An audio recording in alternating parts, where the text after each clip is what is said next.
né? E esta conclusão, inevitável, ela vai nos levar a certas conclusões sobre a gravemente imaculada reputação e integridade intelectual de Michael Davis, e também se aplica perfeitamente, a carapuça serve direitinho, né, tanto ao senhor Schametzer quanto ao padre Mathias Godon. Se aplica justamente também a esses padres aí da Fraternidade São Pio X, que defendem justamente esses disparates. Também se aplica ao Athanásio Schneider, que esses dias defendeu justamente esse disparate também. Então se aplica a todos essa gente, os conservadores da seita conciliar e também os tradicionalistas. Né? Todos eles realmente maculando a sua reputação, sua integridade intelectual, mostrando que eles preferem realmente dar crédito a inimigos da religião do que defender de fato a religião, né? Citando, se baseando em autores idôneos. Então, isto realmente é uma conclusão que nós temos que tomar. E agora vamos voltar os olhos para o artigo do Tédio, que ele fala sobre Michael Davis, que se aplica a toda essa gente aí. Visto que Michael Davis forneceu falsidade como verdade e libelos contra o papado em sua suposta defesa da Igreja Católica, minha tarefa ainda não se completou, pois não se pode evadir da questão sobre sua integridade acadêmica. Por exemplo, deve-se recordar que em 3 ocasiões em que Davis faz referência à alegada queda do Papa Libério e excomunhão de Santo Atanásio, ele acrescenta também que o Papa Libério posteriormente se retratou. Mas uma tal retratação de Libério não se acha em nenhum historiador, seja ele um contemporâneo de Libério ou de um período subsequente, seja ele pró-Libério ou anti-Libério, seja ele católico, protestante ou ariano. É apenas uma invenção de Davis para agregar credibilidade ao seu conto. Em seu artigo no De Angelis, de janeiro de 1987, Davis criou mais 3 incríveis ficções. Lá ele declarou primeiro que, no IV século, o simples fato de comunhão com o Papa não garantia a ortodoxia, já que os bispos arianos estavam em comunhão com Libério, o que ele certamente não estava. O que ele certamente não estava, ele não estava em comunhão com Libério. Falso. Segundo, que foi, por um tempo, a comunhão com Atanásio, em vez da comunhão com o Papa, que significava um católico de verdade. De novo, nem verdade, nem uma coisa dita por nenhum historiador. Veja assim, o barbarismo cometido por Davis. E terceiro, que os católicos fiéis tinham que rezar fora das igrejas oficiais, as igrejas dos bispos em comunhão com Libério. Tudo isso flutuando no ar perante o fato facilmente verificável que nós vimos antes, que nem mesmo o próprio Santo Atanásio foi mais estrito do que Libério na recusa de mesmo parecer que estivesse em comunhão com qualquer um de ortodoxia questionável. Então, todas essas acusações contra um santo, contra um defensor da fé católica, uma verdadeira vergonha para um suposto erudito da fé católica. Uma verdadeira vergonha. Por ora, nada de louvável. Existe, porém, uma outra área em que Davis exibe uma má-fé ainda mais flagrante. Aquela que ele faz das referências às autoridades dos estudiosos na matéria em discussão. E isso deve ser examinado mais extensamente. Então, primeiro vamos ver a divisão de opiniões entre os peritos na matéria do Libério. Não seria verdade dizer que Davis nunca reconheceu que há alguma distinção entre os peritos sobre a questão de Libério e a sua excomunhão de Santo Atanásio. Mas tal reconhecimentos são bem raros e mesmo quando são feitos, eles são formulados de modo a sugerir que aqueles que discordam são a minoria de zelosos fanáticos cuja erudição histórica é indigna de séria consideração. Eis, por exemplo, o que ele escreve tanto na Apologia para Marcel Lefebvre, que está naquele site do Dominus Est, pode ir lá ver, essa vergonheira lá, e do The True Voice of Tradition, página 9, Olha o que ele diz. Alguns apologistas católicos tentaram provar que Libério nem confirmou a excomunhão de Atanásio e nem subscreveu uma das fórmulas de Sirmio. Contudo, o cardeal Newman não tem dúvidas de que a queda de Libério é um fato histórico. Tá? Exatamente como faz o Sr. Schmetzer, né? Ele nem dá muita razão, ele apenas diz, alguns disseram isso, mas sem razão e ponto, sem justificar nada. Né? Em outras palavras, tal é o desprezo de Davis por esses apologistas católicos que ele declara-os dignos somente do obscuro anonimato e considera apenas o peso da opinião de Cardeal Newman como o bastante para justificar aos seus leitores sua decisão de desprezá-los sem maiores cuidados. Mas qual é a verdade sobre a matéria? Isso somente pode ser visto comparando a lista daqueles peritos sérios que mantiveram a teoria de que Libério capitulou a Constâncio com a lista daqueles que defenderam sua ortodoxia. Então agora vamos ver os escritores antiliberianos. Então, com quem o Davis está alinhado? Comecemos com aqueles que podem ser tidos como estando do lado de Davis. Eles incluem Weyler, que era um galicano, Bembe, que era um protestante, Langen, que era um velho católico, um veterocatólico, ou seja, uma pessoa que nega o dogma da infalibilidade papal, Iamon, que padre W.H. Anderson, S.J., aponta em seu Britain's Early Faith, página 39, como o arquétipo do cético, Dollinger, o famoso perito que deixou a Igreja depois da declaração do dogma da infalibilidade papal, em 1870, e se tornou um veterocatólico, Cardeal Newman, em seu Arians of the Fourth Century, escrito em 1833. Olha aqui, 12 anos antes de sua conversão, ou seja, ele não era Cardeal Newman na época, ele nem era católico. 12 anos antes de sua conversão. Aí mais um detalhe. Numa obra em que acusa o papado de ter apostatado inteiramente no Concílio de Trento. Renouf,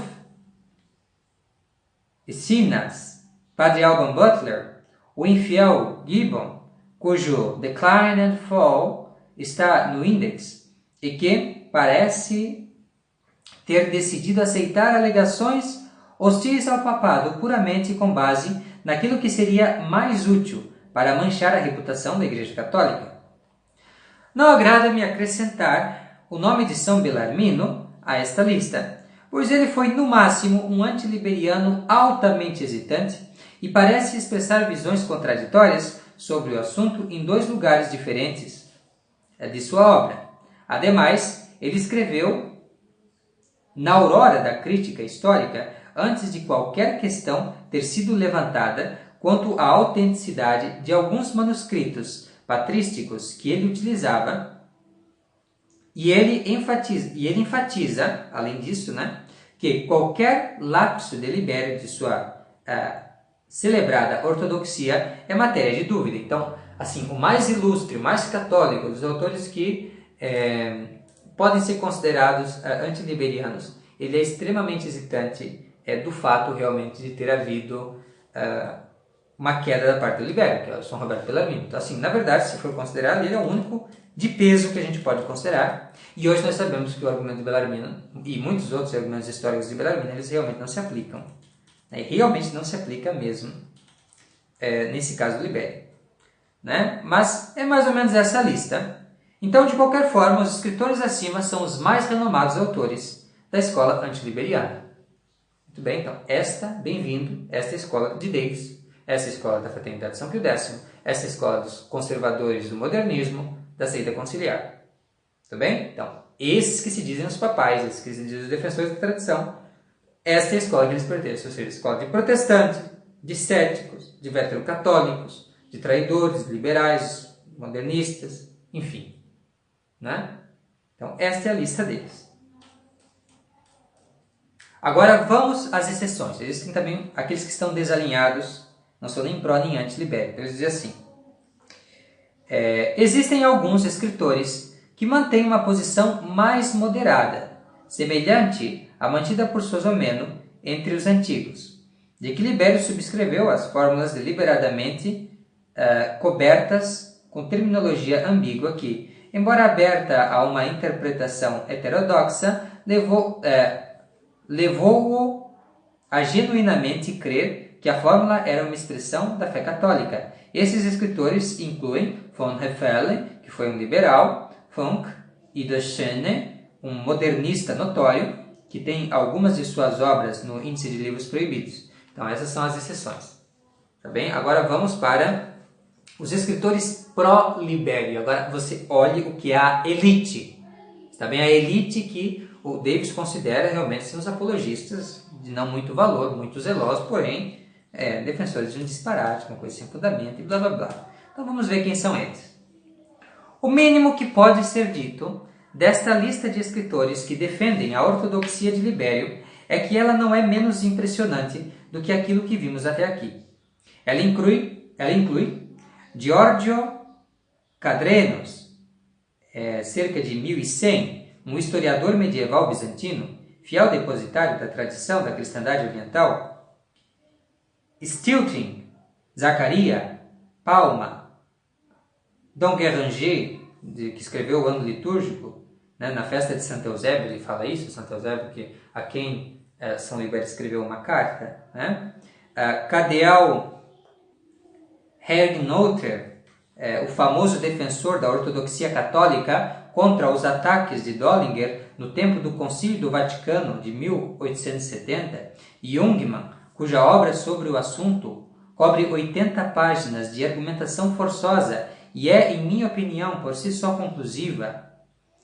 Grisar, Frais, Flávio, Cogne, Hochbecker, cuja Histoire universelle de l'Église catholique foi justamente saudada como sublime, monumental e a obra de história eclesiástica mais bem feita desde o século XVI, que qualquer um com habilidade de ler francês deveria ler quando encontrá-la.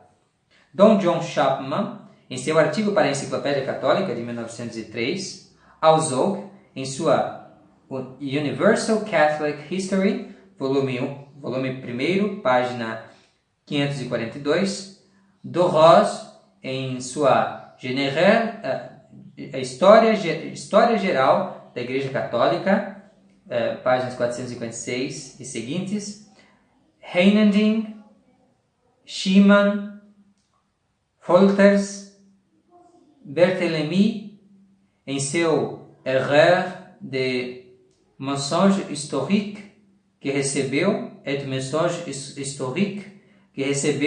aclamação papal, Herald, do The American Catholic Quarterly Review, 1883, Padre Luke Havington, em seu The Primitive Church and the See of Peter, Dumont, o renomado exegeta bíblico, Menoquias, Bellerini, historiador e teólogo muito douto, Garrard, o próprio Breviário Romano, 16 de dezembro, e o famoso Bossier, bispo galicano, que em princípio argumentou em favor da capitulação de Libério, mas que, segundo seu secretário de Liguier, desejou ter o que escreveu sobre esse assunto removido de suas obras. Nem devemos perder de vista o renomado Enchiridion Symbolorum, primeiramente editado por Heinrich Denzinger e sucessivamente aparecendo em mais completas edições com vários editores eruditos, pois o número 93 lista-se a carta de Santo Atanásio defendendo o Papa Libério, Santo Anastácio defendendo o Papa Libério, referida anteriormente, sob o título de Ortodoxia Liberii Papae, sobre a ortodoxia do Papa Libério, que foi o que eu já mencionei aqui, né, de Santo Anastácio. Muito bem. Agora, com base em qual critério Davis seleciona as suas fontes? E aqui nós podemos aplicar a todos esses E aqui nós podemos aplicar a todos esses pseudo-católicos que se baseiam em fontes péssimas. Então, qual critério que eles usam? E aqui nós concluímos a nossa conferência sobre essa matéria. Muito reveladora e instrutiva é a bibliografia do panfleto de Davis sobre Libério e Atanásio, listando 6 obras utilizadas na elaboração de seu conteúdo. Oferecer uma breve avaliação dessas obras não tomará muito tempo. 2 delas são dicionários católicos, um deles publicado já nos anos 1970 e, portanto, não confiável. Uma terceira é um opúsculo chamado A Handbook of Heresies, de M.L. Cousins, que, embora sã e devota, embora seja uma obra boa, né, ela devota unicamente 7 páginas ao assunto do arianismo e semerianismo e em nenhuma parte menciona Libério. Então, não é muito útil para os propósitos de provar alguma coisa sobre Libério. Outra obra, o único livro completo, The Arians of the 4th Century, do herói de Davis, Cardeal Newman, então é uma outra obra, e as obras restantes são a Enciclopédia Católica de 1913 e a Enciclopédia Católica, ou melhor, a Nova Enciclopédia Católica de 1967. Essas são as fontes principais do Michael Davis sobre a matéria. Muito bem. Tendo em mente quão frequente e eficazmente e enfaticamente Davis expõe sua opinião sobre o que é reconhecido por todo mundo como sendo um assunto controverso, esta bibliografia é com certeza ridiculamente curta. Mas há uma outra característica desta que é de interesse ainda maior, a saber, algo já dito nesta avaliação. Enquanto as 5 obras citadas na bibliografia são também citadas no texto do panfleto, a maioria delas, mais de uma vez, a 6ª, a Enciclopédia Católica de 1913, não aparece no texto. Ele apenas coloca na bibliografia, mas não menciona no texto. Por quê? É realmente difícil de entender por que a Enciclopédia Católica aparece na bibliografia, a não ser que Davis, que a utiliza como obra de referência para muitos outros propósitos, esteja embaraçado de ter citado unicamente a Nova Enciclopédia Católica de 1967, tendo assim de admitir abertamente que ele está ignorando tudo na obra mais tradicional e obviamente mais confiável em favor de sua inferior substituta do Vaticano II, que em si mesma cai sob maiores acusações de heresia que o Papa Libério jamais caiu. Esse é um grande problema. Você citar uma obra muito pior, do que a pessoa que você está acusando, realmente uma obra que você não pode ter um pingo de confiança, e ele prefere essa Nova Enciclopédia Católica à Enciclopédia Católica tradicional, que defende o Papa Libério. Quanto ao motivo dele se opor ao que qualquer católico verdadeiro faria ao consultar uma enciclopédia, ou seja, você olha a data, se foi pós-Vaticano II, você já desconfia, pode ter modernismo ali. Se for pré-Vaticano II, você sabe que é bem mais seguro. Então, um católico ele iria na enciclopédia de 1913, que sabe que é uma defesa da doutrina católica e não uma apologia ao modernismo. Então, é claro. Então, o motivo por ele não ter feito isso qual é?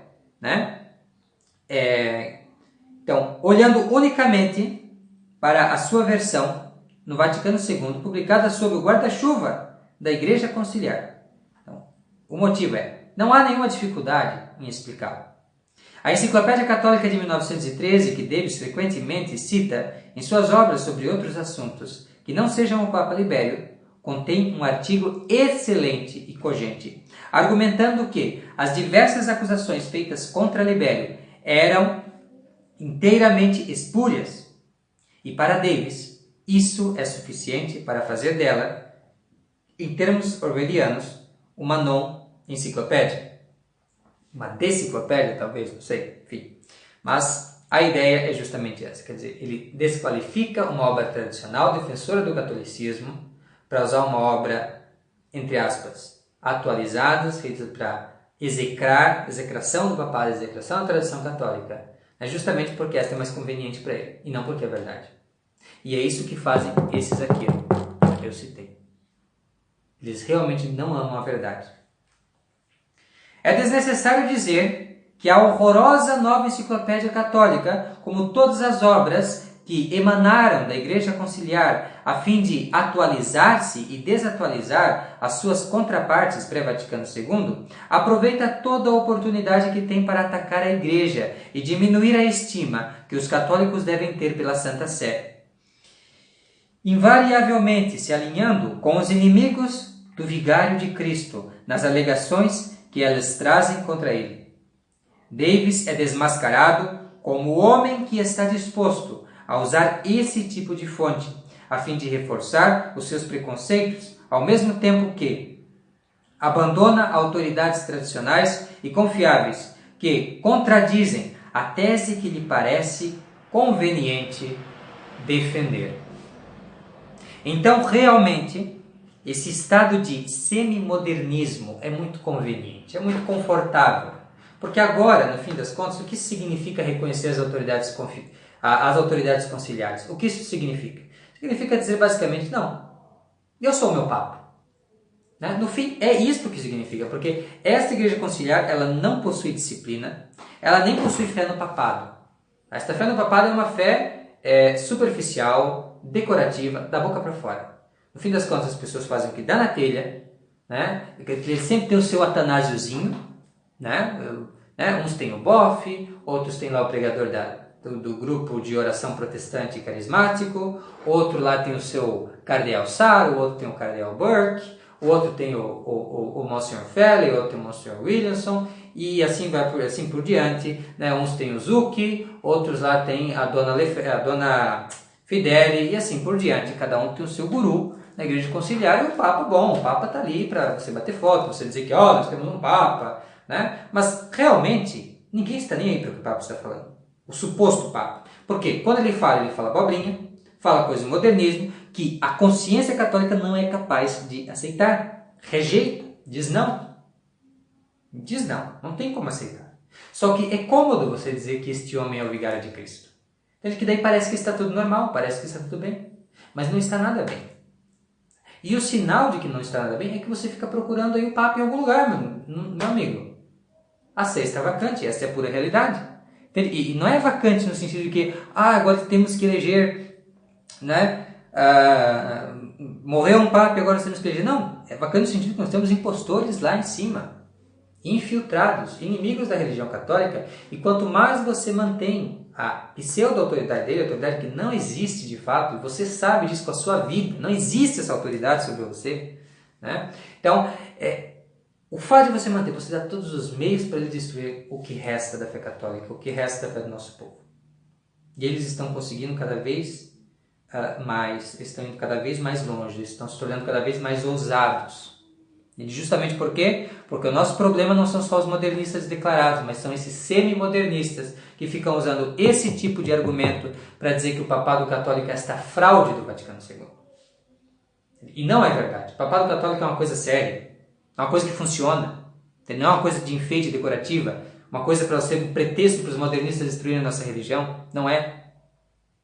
O papado é uma instituição santa, o nosso Senhor Jesus Cristo, divinamente protegida. Um Vaticano II não pode vir de um Papa. Isto vem realmente de um traidor, de uma pessoa que abandonou a Igreja Católica e agora está lá unicamente para destruí-la. Esta é a verdade. E nós não devemos então ficar distorcendo a história.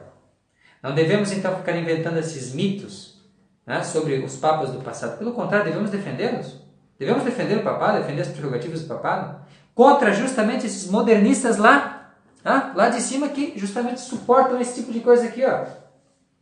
Esse tipo de calúnia. Esse tipo de calúnia contra esses. Não devemos reconhecê-los. Não devemos estar em comunhão com eles. Pelo contrário, devemos defender a fé católica até o último suspiro. Muito bem, então, eu espero que com este vídeo e com a leitura do artigo do John Bell fique resolvida essa questão do Papa Libério e fique realmente claro que o Papa Libério ele foi um defensor da fé. Nesse nosso tempo ele deve ser o nosso padroeiro. Realmente, São Libério rogai por nós. Nós não devemos cair na lábia desses modernistas, protestantes, inimigos da Cátedra Petrina. Não. O papado não é esta fraude do Vaticano II. O papado não é esta coisa deficiente na fé, não. Ele é assistido pelo Espírito Santo. Quando ele está ali, quando ele existe, ele garante a unidade na igreja, ele garante a ordem.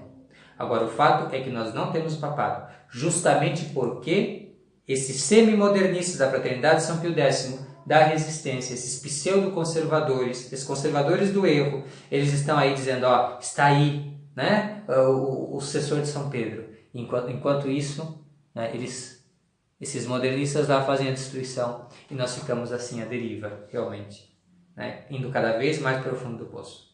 Não pode ser assim.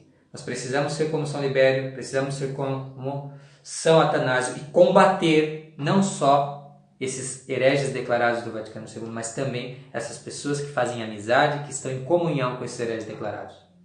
Não há nenhuma amizade entre a luz e as trevas. Não há nenhuma amizade entre Cristo e Belial. Não há unidade entre nós. Nós estamos aqui para militar por Cristo e combater os seus inimigos. E, neste caso, meus amigos, todo aquele que combate o Papa Libério, vigário de Cristo na terra, com essas calúnias, é nosso inimigo, e nós o combatemos, e nós o censuramos, e nós nos afastamos dessas pessoas. Porque gente que usa essa doutrina, e fundamentado nessas fontes podres do modernismo, não merecem um pingo da nossa confiança. Então, muito obrigado. Desculpe por esse vídeo ter sido mais longo, mas é que o conteúdo realmente é mais exigente. De qualquer forma, obrigado pelo obséquio de sua atenção. Muito obrigado por ter assistido esse vídeo. Fique com Deus e até a próxima.